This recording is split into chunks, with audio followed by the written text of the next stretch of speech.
Erin Bird here, and today is episode number 12 of the Expand Your Preschool program in 2019, 30 tips in 30 days. And I am so excited because today I'm going to elaborate a little bit off of yesterday's tip.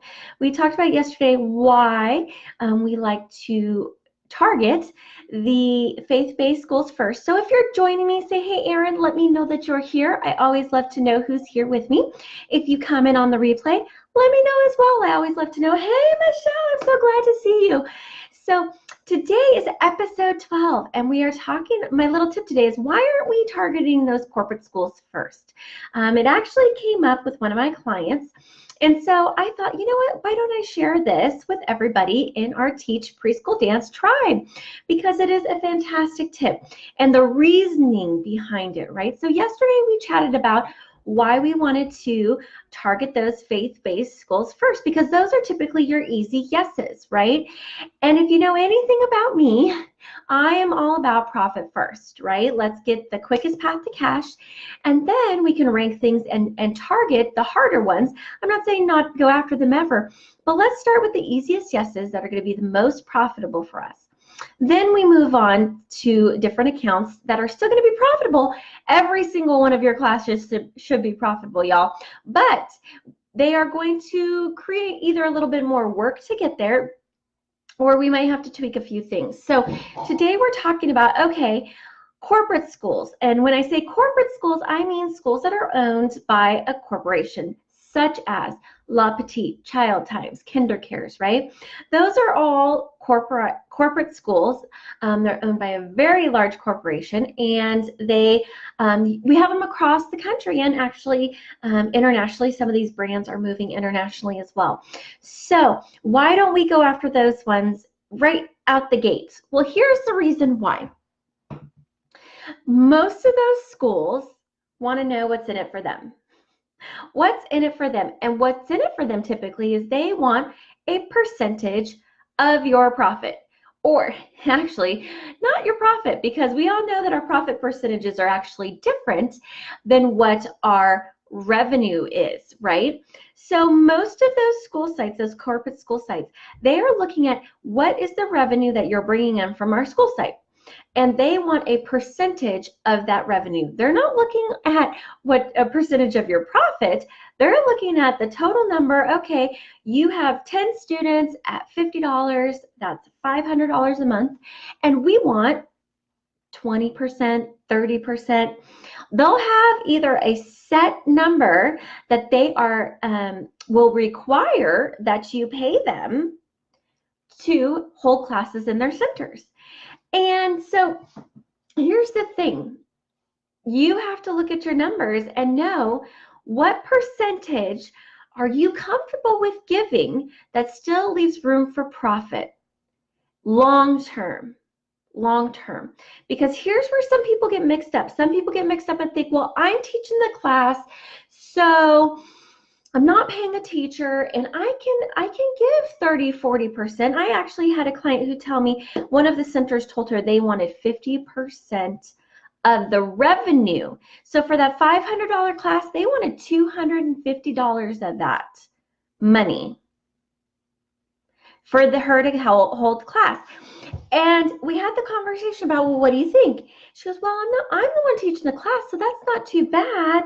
Because I said, yes, but let's look long term. The long-term strategy is for you to probably not be teaching all the classes. And what happens when you go to pay a teacher? Now you're paying that corporate school 50% of your revenue, not your profit, your revenue, which is a totally different number, y'all. So you're paying them 50%, you're paying a teacher, you're paying all your expenses. What are you left over with? What are you left over with? And if you're left over with a little bit, you're probably lucky. So you need to look at those corporate schools. What are they asking of you? What are they asking of you? And then you have to do the numbers, know if it is a good fit or not, if it makes financial sense. Does it make financial sense for you to take on an account, fill a time slot that could be used somewhere else, maybe even to a school that doesn't ask a single dime of you.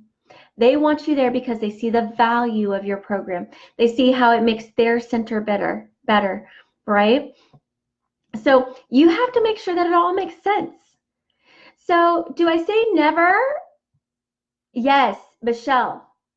I'm not going to say they're your D group necessarily, but they're not your A. So yes, we have different buckets. I always like to say we have an A group, a B group, a C group, a D group, right? Your D group is probably going to be public schools that have a preschool program that it's going to take you a really long time to secure those sort of contracts, okay? So I'm going to say it's like a B/C, right? Because A is those really great, shiny, juicy apples that you really want, right? Those ones are the ones that are going to serve you the best. B and C. Now, a corporate school can be a B if it geographically fits with your other schools, with your other classes. It makes sense geographically. It makes sense because their staff is really on board. And let's say they're only asking 10%. Well, then I would say that would be a B school. Now, it might move to a C school if they're asking 20%. It might take you a little bit longer to get there, and you're not sure demographically if it's going to be the right school for you as far as the parents and all of that. So there's a little bit of factors in there. So, but it wouldn't be my first group to go after. Absolutely not, Michelle. It would be B or C, and depending on our strategy, and we would look at those. But this is why, I had someone say, but why? Why don't we go after those corporate schools? And Felicia was the one who asked that to me on Friday. And she was asking, but I have so many right by me. And I said, that's fantastic, but they want part of your money. They want part of your profit. And even with those schools, you have to go through a process of becoming an approved vendor. So there's more to it. There's more steps involved, right? So I'm about the easy yes. Let's start getting cash rolling in the bank first. Then once we have those established and we have the time to start plugging in some of those sort of schools, then hey, let's go after those, right? Let's go after those. So that's my tip today. This is why we don't go after corporate schools first. Now, they are in line with our second, so we can have our faith-based schools we talked about. Those are first. Our second grouping, like we talked about here, is our privatized but corporate schools, right? Kindercares, La Petites, child times, tutor times, the list goes on and on. So those would be kind of your second grouping. And then the last grouping is if you do have a public school system that is adopting preschool for all, it's probably coming if you don't have it in your area, or you probably have something like Head Starts in your area if it's not in your public school necessarily yet. We're going to talk about those a little bit tomorrow, but I'm going to leave you for now. If you come in on the replay, say, hey, Erin, let me know that you're here. Tomorrow, we're going to talk about that last group, that CD group, and why we still go after those and how we kind of go after those, okay? So I'm going to leave you for now. Have a fantastic Sunday, y'all, and I cannot wait to talk to y'all tomorrow. Have a good day. Bye, friends.